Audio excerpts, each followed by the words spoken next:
बिस्मिल्लाहिर्रहमानिर्रहीम। मैं जवानी में ही बेवा हो गई थी। फिर दूसरी शादी भी ना की, क्योंकि मुझे अपने मरहूम शौहर से बहुत मोहब्बत थी। मैं हर रात शौहर की तस्वीर अपने पास रख कर सोती थी, मगर जब सुबह उठती तो पेट में दर्द होता। एक दिन डॉक्टर के पास गई तो वो बोली, तुम हामला हो। ये सुनकर मैं बहुत घबरा गई, क्योंकि मैं तो कई अरसे से बेवा थी। ऊपर से घर में कोई मर्द भी ना था। उस रात इसी परेशानी में शौहर की तस्वीर सीने से लगाए लेटी हुई थी कि मुझे कोई चीज चुभती हुई महसूस हुई। जो ही तस्वीर पलट कर देखी तो जान निकल गई। आज का दिन अपने साथ हजारों खुशियां लाया था, क्योंकि आज मेरी बड़ी बहन असमारा की बारात आना थी।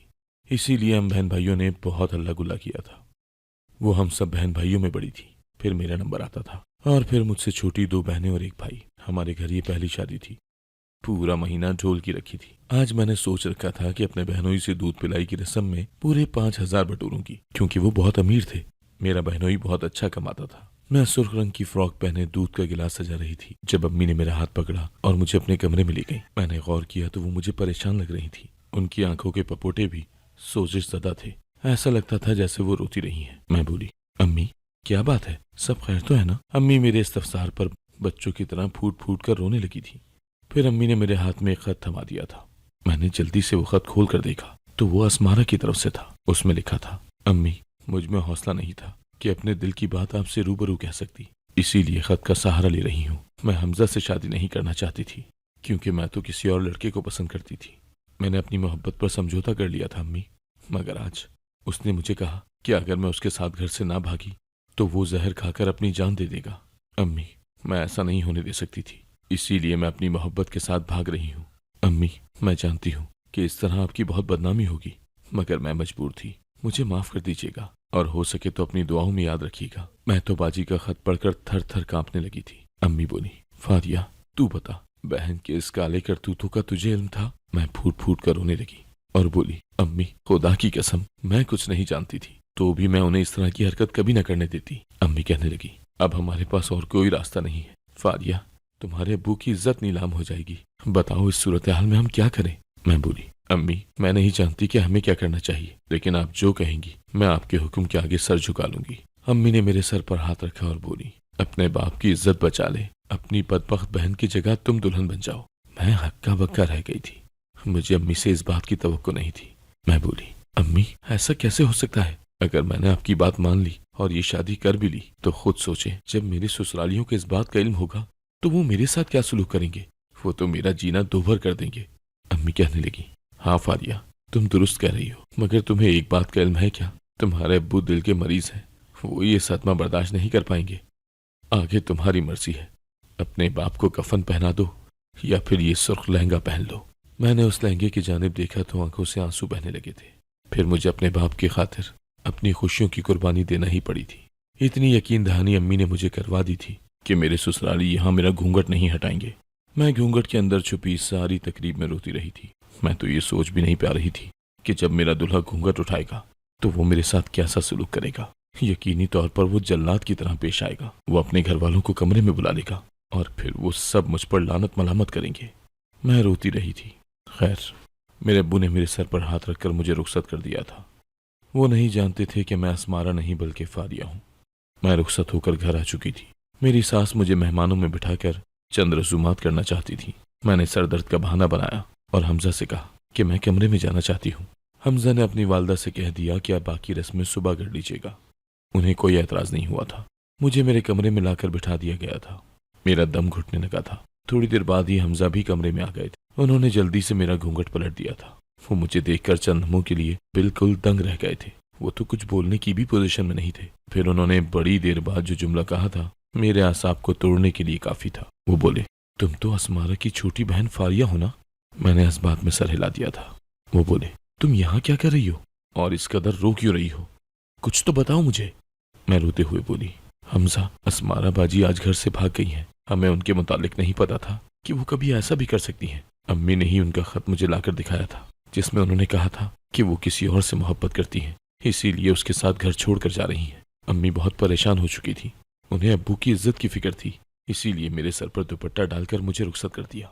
हमजा ने अपना सर पकड़ लिया था। वो बोले, अच्छा। जब मौलवी साहब ने निकाह पढ़ाया तो मुझे लगा कि वो असमारा की जगह फारिया कह रहे हैं, मगर तब मैंने सर झटक दिया कि ये मेरा वहम है।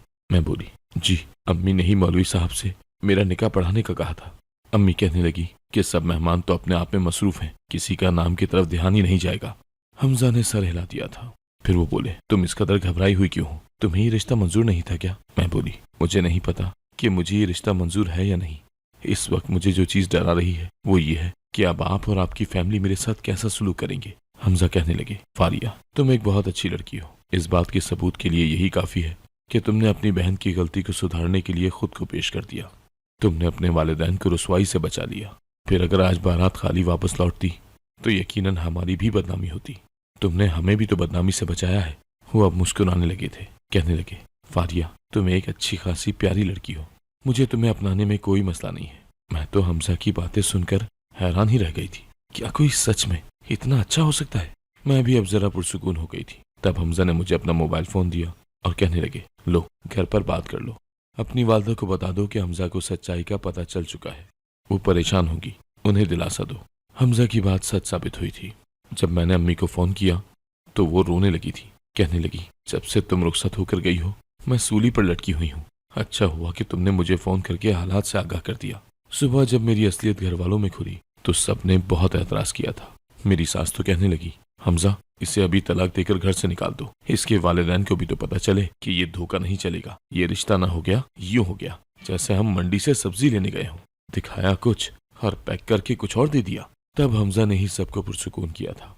उसने सबसे कहा कि मुझे फारिया अच्छी लगी है। अगर आप में से किसी ने फारिया के साथ बुरा सलूक किया तो मुझे बहुत दुख होगा। खैर, फिर हमजा ने बहुत बड़ा वलीमा भी किया था। मेरा मान बहुत बढ़ गया था। वलीमे के बाद सब मेहमान चले गए थे। मैंने महसूस किया था कि मेरी सास अब भी मुझसे खिंची खिंची से रहती है। हम दोनों के दरमियान सर्द दीवार को भी हमजा ने ही गिराया था। उसने अपनी वालदा को मजबूर कर दिया था कि वो मेरा ख्याल रखें। मेरी सास का भी दिल पिघल ही गया था। अब हम दोनों में बहुत अच्छी दोस्ती भी हो गई थी। हमजा को 3 माह की छुट्टी मिली थी। इस 3 माह में हमजा ने मुझे हर खुशी दे दी थी। वो कभी मुझे घुमाने ले जाते तो कभी शॉपिंग कराने लेकर जाते। जिंदगी बहुत हसीन लगने लगी थी। फिर हमजा की छुट्टी खत्म हो गई तो वो वापस दूसरे शहर चले गए। हमजा के जाने के बाद भी मेरी सास मेरे साथ बहुत अच्छी थी। एक दिन उन्होंने मुझे अपने पास बुलाया और कहने लगी, बहू, हमजा 3 माह की छुट्टी लेकर आया था, वो यूं ही चला गया है। यह कोई खुशखबरी भी है? मैं अपनी सास की बात सुनकर बहुत परेशान हो गई थी। इस मुतालिक तो मैंने सोचा ही नहीं था कि मैं अब तक उम्मीद से नहीं हुई थी। मैंने अपनी सास को बताया कि कोई खुशखबरी नहीं है तो वो कुछ मायूस हो गई थी। कहने लगी, बहू, मेरी बेटी की जॉब ही ऐसी है कि उसकी शहादत की खबर किसी भी वक्त आ सकती है। मैं चाहती हूँ कि मेरा बेटा हजारों साल जिए, मगर मैंने उससे कह दिया है कि जहाँ फर्ज की बात आए वो एक लम्हे की भी ताखीर किए बिना जान की बाजी लगा दे। इसीलिए मैं चाहती हूँ कि मेरे बेटे की निशानी मेरे पास हो। मैं अपनी सास की बात सुनकर लरस कर रह गई थी। मैं बोली, आंटी, खुदारा ऐसी बात मत करें, मेरे दिल को कुछ होता है। वो मुस्कुरा दी और मेरे सर पर हाथ रखकर दुआ दी कि तुम सदा सुहागन रहो। वो कहने लगी, बेटी, तुम ऐसा कुछ करो कि कुछ अरसे के लिए हमजा के पास चली जाओ। तब तक मैं अपनी बहन के घर चली जाऊंगी। हमजा को सरकारी क्वार्टर तो मिल ही गया है, तुम उसके पास जाकर रहो। हमजा को भी औलाद की बहुत ख्वाहिश थी। मुझे अपनी सास से इस किस्म की बात की तवक्को नहीं थी। मुझे तो लगा था कि वो मुझे हमेशा मेरे शौहर से दूर रखेंगी और उसके पास जाने न देंगी, मगर उन्होंने मेरी इस क़यास आराई को गलत साबित कर दिया था। मेरी सास ने हमजा को फ़ोन करके कह दिया था कि वो मुझे बुलाने के लिए इंतजामात मुकम्मल कर ले। रात में मुझे हमजा की कॉल आ गई थी। वो बहुत खुश लग रहे थे।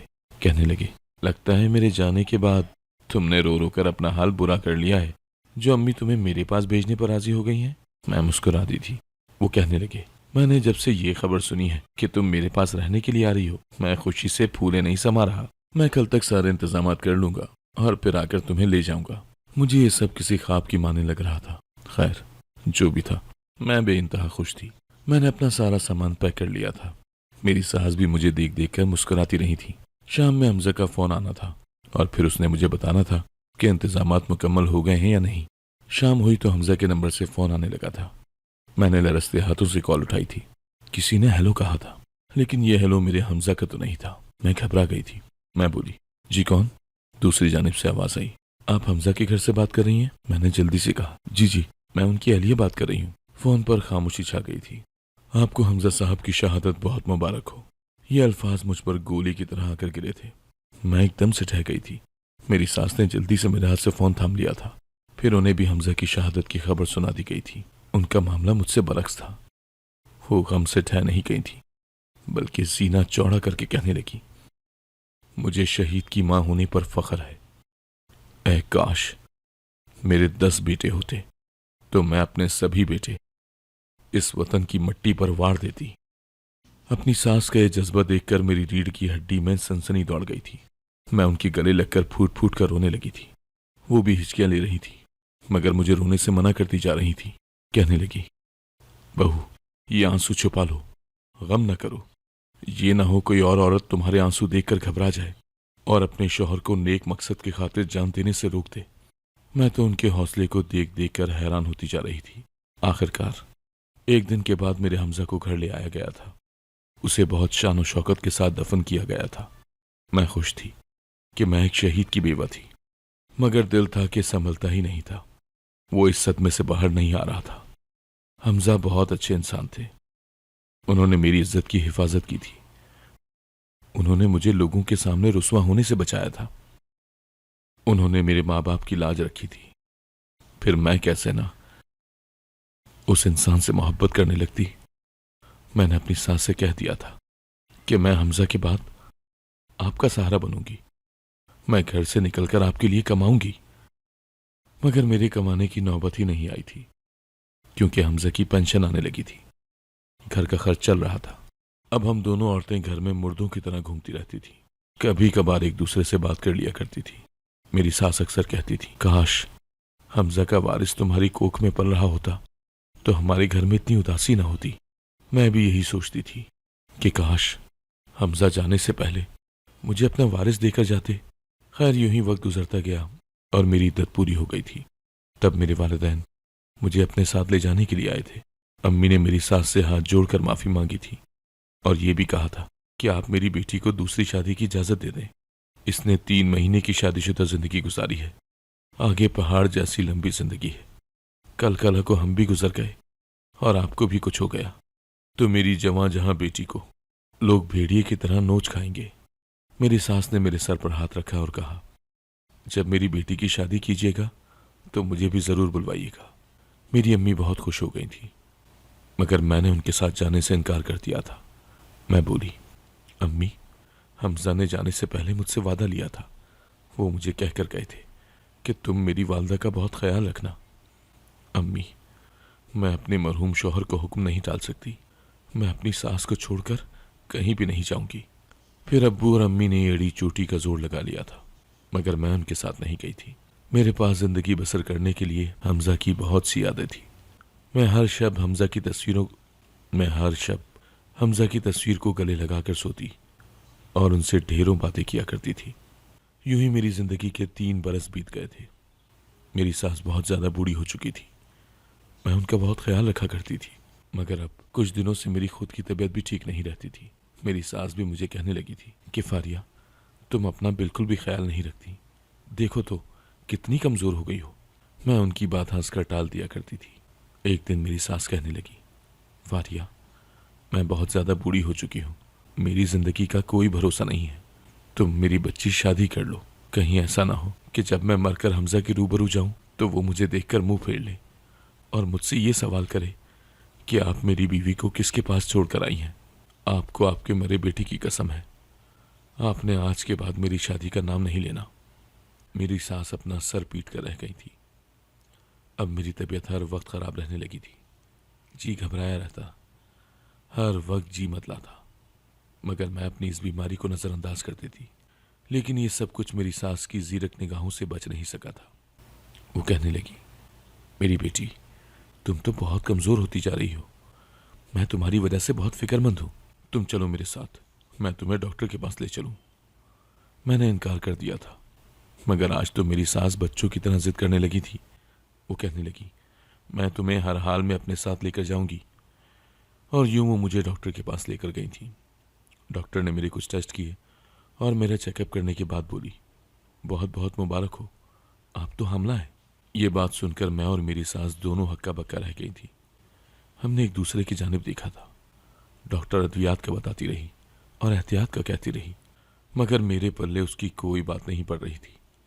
मेरा दिमाग तो इसी बात पर उलझ गया था कि ये कैसे मुमकिन हो सकता है।